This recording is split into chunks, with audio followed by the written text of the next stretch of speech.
Le théorème de Bézout nous a dit que si n et m sont deux entiers et d est leur PGCD, alors il existe deux entiers u et v tels que n fois u plus m fois v égale à d.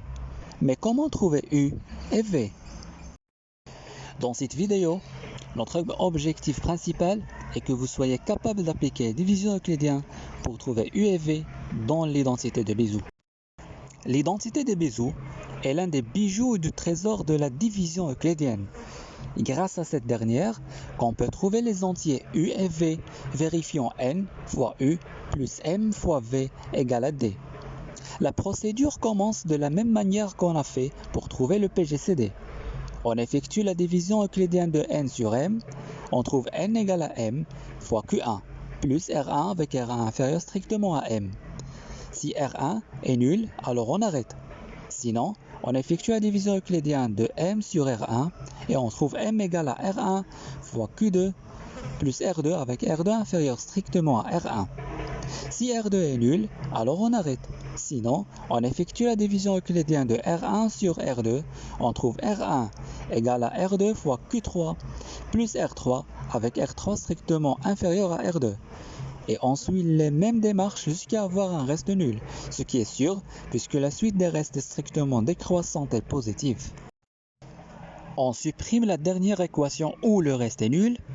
Par suite, remarquez que RK est le PGCD de N et M, c'est-à-dire RK égale à D.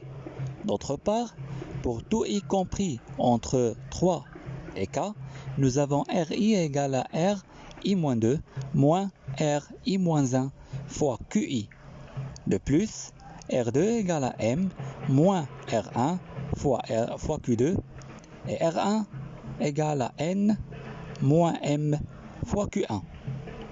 Maintenant, on va remplacer chaque reste par son expression à partir de la dernière équation pour avoir finalement une expression contenant D d'un côté et une combinaison linéaire de N et M dans l'autre côté.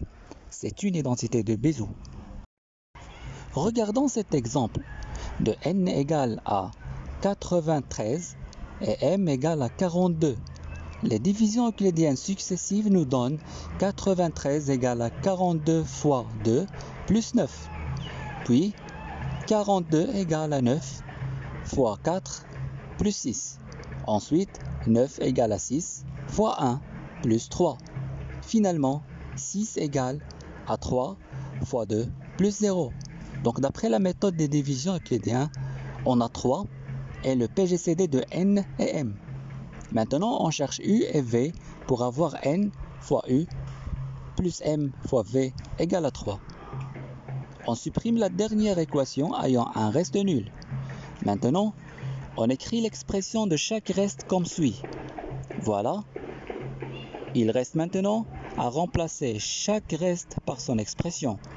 En remplaçant 6 par son expression, la dernière équation devient de la forme 3 égale à 9 moins 42 moins 9 fois 4, le tout fois 1. On développe, ça devient alors 3 égale à 9 fois 5 moins 42 fois 1. Maintenant, c'est le tour de remplacer 9 par son expression. On trouve que 3 égale à 93 moins 42 fois 2, le tout fois 5 moins 42 fois 1.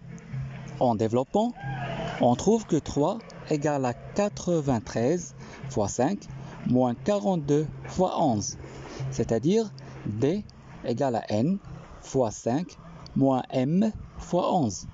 Donc U égale à 5 et V égale à moins 11. Cette identité de Bézout est primordiale pour résoudre quelques équations diophantiennes dans Z et a aussi des applications importantes dans la cryptographie. Ceci montre encore la grande valeur de la division euclidienne.